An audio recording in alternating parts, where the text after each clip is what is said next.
Yeah, I can hear you. There you are, man. How you doing? All right, pretty good. I've had a good day and a bad day all in one. Hey, So listen, as long as you're above ground, it's a damn good day. it is a really good day. I had a deal in Tampa that I had the buyer for, and now my seller is she has some serious medical conditions, and so I'm letting her back out for right now.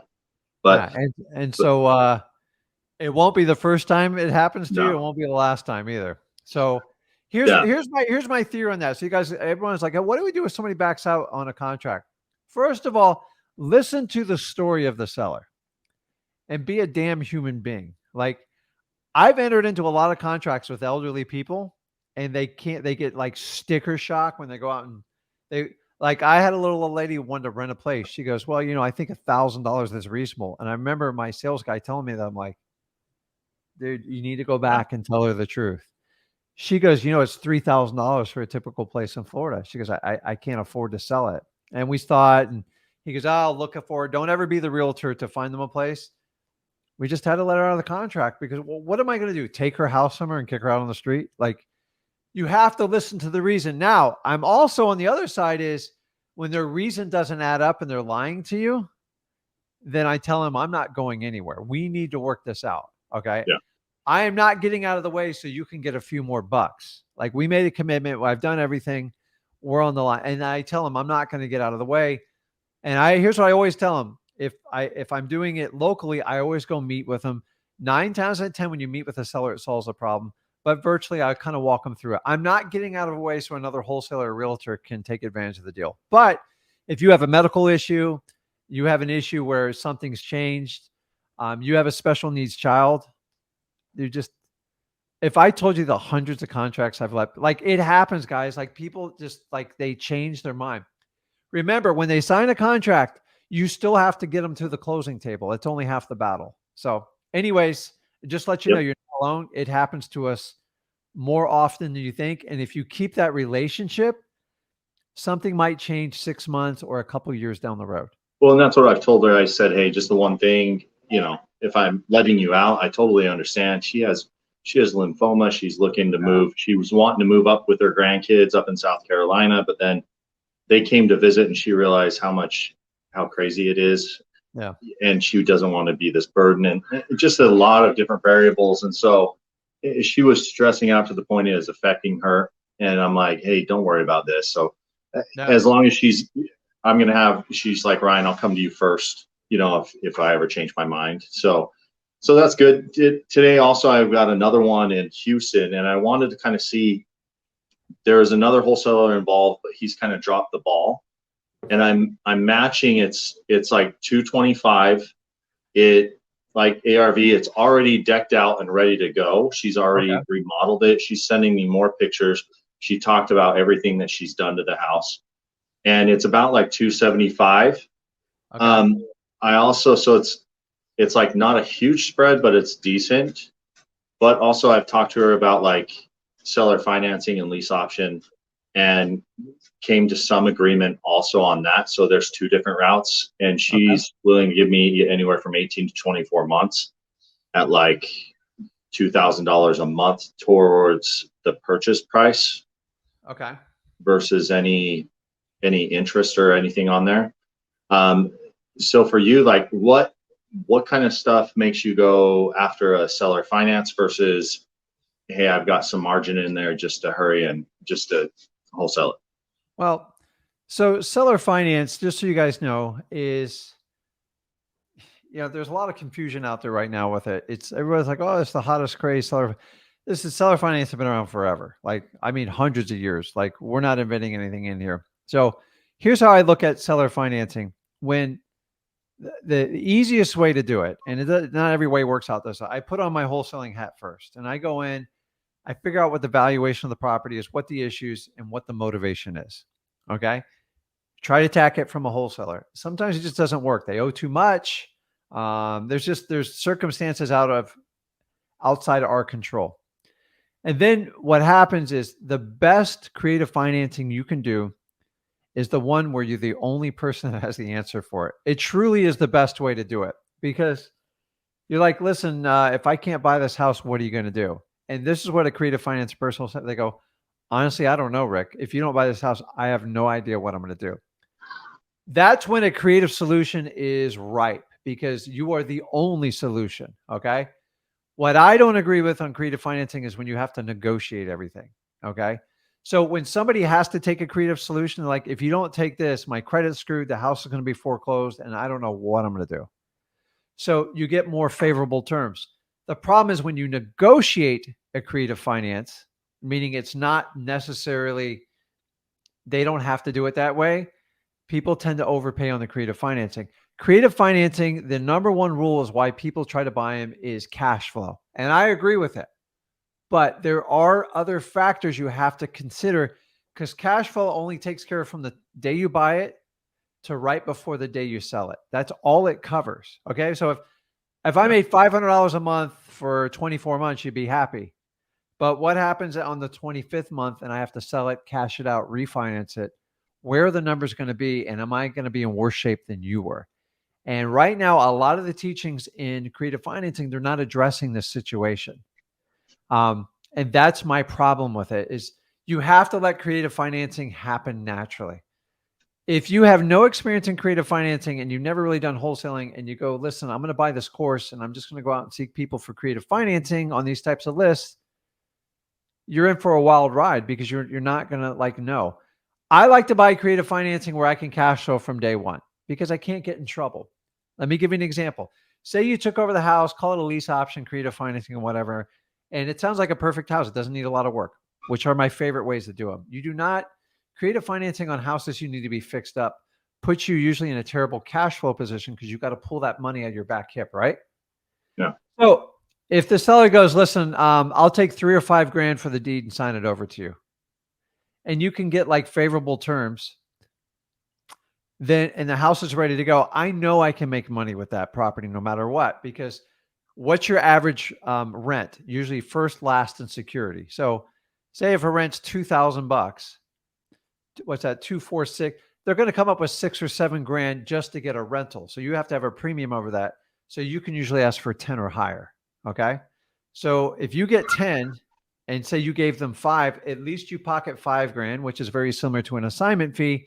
And then hopefully you're making a comfortable amount of cash flow on it and you got a reasonable cash out number. The only other thing that worries me when you said that 24 months is a very, very short time. Okay. So I got a lot of gray in my hair. I've got adult grown children. Time goes by fast. And 24 months seems like a long time, but in this current market cycle, the way interest rates are going, it's getting weird. So I always ask everybody for 60 months. I try to ask for everyone if it's then this last run in the market, I would go down to 36 months. 24 months is very, very temporary. Very, very, very, very temporary. So the longer you can make the term, the more flexible it is. When you're creative financing, you're the only fit for them. They have no other option. You get whatever terms you want within reason because they're in a bad position and you have to try to bail them out. So when you start negotiating, remember, we're in a market that's inventory is increasing. Prices are flattening. Now in Florida, they're flattening. I wouldn't say they're retreating, but they're not, let's say everything's overpriced anyways. And then you got interest rates just spiraling out of control. So these types of deals, if you can get them, they can work out. The ones I don't like where you guys go, well, I'm giving them 20, 30 grand up front and I'm doing repairs on the house and I got to cash them out in 24 months. You're a dead man walking on those deals. Dude, I had 4 or 5 deals like that. And I had to call the seller back 3 years later and unwind them. It was embarrassing. I felt horrible and I learned a valuable lesson. You have to look past the cash flow when doing creative financing. So if you agree to pay $200,000 for the house and say the house is valued at like 190, say you're paying a little bit of a premium because they overpaid for it. What if the market corrects itself 15 to 20% and it's a 3 to 5 year correction and you got to cash them out in 24 months? What are you going to do? You're stuck. Like you're in a bad position. And now they have leverage over you and you could risk the down payment and all the repairs you've done on the property. So, I know it's a long-winded answer, but like, I never push creative financing. If it fits naturally and I'm solving a problem nobody else can solve, I know I can get, so most of the creative financing I get, when I get a subject to and I'm the only solution to it, they'll go, well, can't you cash out in like 3 years? I go, I don't know if I can. Like, what's the house going to be worth? Like, you overpaid for it. Now I got to pay what you paid. Um, I got, how many years you got left on the loan? 28. I go, okay. That's what I say. I'll try to get it cashed out by then. Yeah. Like, Okay. and here's what I say, what are you going to do if I don't buy it? Like, you're going to lose the entire house. Let me try to fix it. Listen, you're doing them a favor. You're repairing their credit. You're helping them out a lot. When you get in a problem is when you're in a decent market and you try to negotiate creative financing and it's not the only solution. They're going to ask you for everything and you're going to usually wind up paying it. 24 months, I wouldn't do it. I'd rather pay a higher price and get a longer period. Okay. I like 60 months, guys. 60 months is the sweet spot. Why? Because you can get through any market in 60 months. 24 months, we're in hairy waters right now. So the one especially I'm in Florida, sense. I think we're going to have 18 to 24 months of a little bit of turmoil. I don't think, but listen, for the record, some pockets of the country are going to get hit pretty hard. I don't have a crystal ball which ones are going to be, but do the math in your state. Like Texas and Florida has much more inflow than it has outflow. And I think those types of states are going to soften the blow. You look at like California is already established. I don't even count that one. New York, I kind of wipe it off. But like some of these markets like the Carolinas, Tennessee, and stuff like that, it's going to get really interesting because there's been a lot of buying activity. I think we're going to correct about 10, 15%. It has to. We are going to be at 7% interest rates, guaranteed, in my opinion. We're already at 6.25, 6.5. If we hit 8%, you could see some train wrecks happen, like really bad. So always going with your wholesaling hat on it, but just be careful. Any creative financing, make sure you can ride out these current markets and come out sweeter than when you went in. And how do you save that? Do not put out a lot of money out of your pocket and don't take on big rehab projects on creative financing because those are the ones that will kill you because you don't have a choice. Once you put all your money into it, you have to find a way to get it out. So I like to be the only solution to creative financing. That's why subject to is perfect. So if somebody, Rick, what type of deal would that be? Say somebody bought a house, they put 5% down in the market over the last 2 years. They probably paid top price, right? Now they need to sell it. Something's going on in their life, whatever.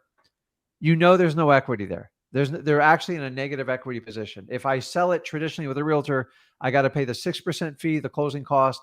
She said I have to bring a check about $30,000 to the table. That sucks. Sorry to hear that. And I just try to be nice to them. I go, well, normally I like to buy it cash, but I can't do it. Are you open to a creative solution? What do you have in mind? I'm desperate. I got nothing else going on. I go, well, I have a solution where I could take over your mortgage. I'll make up the last 2 payments. I might be able to give you a few bucks. It will fix your credit, but I need time to right this ship. If you'll work with me on that, I think we can work out a deal. Let me know. Now, the more the house is fixed up, the more happy I am to do it because with blinds and stuff like that, I mean, you spend thousands, like even get a house up for a little. So you can rent it, you can lease option it, you can do a subject to, you can do a wrap. It's kind of endless. But guys, I'm telling you, you could do a creative financing and get yourself in a lot of trouble. Like, because some people right now are only looking at cash flow and they're not looking up at the cash flow up front and the cash flow when they exit. Okay. Some properties are just bad too. So I know it's a long-winded answer, but I'm just telling you, creative financing, it's got to fit in like a glove.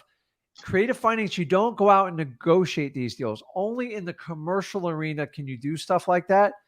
In the single family and the multifamily, for the most part, they're like, okay, I'm going to do that.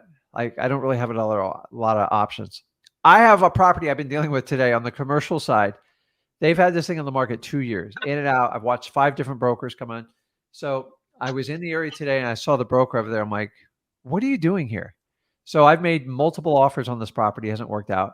And they're like, they're putting it back on the market. I got a private viewing. I'm like, they go, hey, does your offer still stand? I go, the one I gave you 6 months ago, all cash. I go, it stands, but it's about 30% lower. They're like, what? I go, you know the issues with that product. I'm the only person that can solve it. When are you guys going to come to the realization?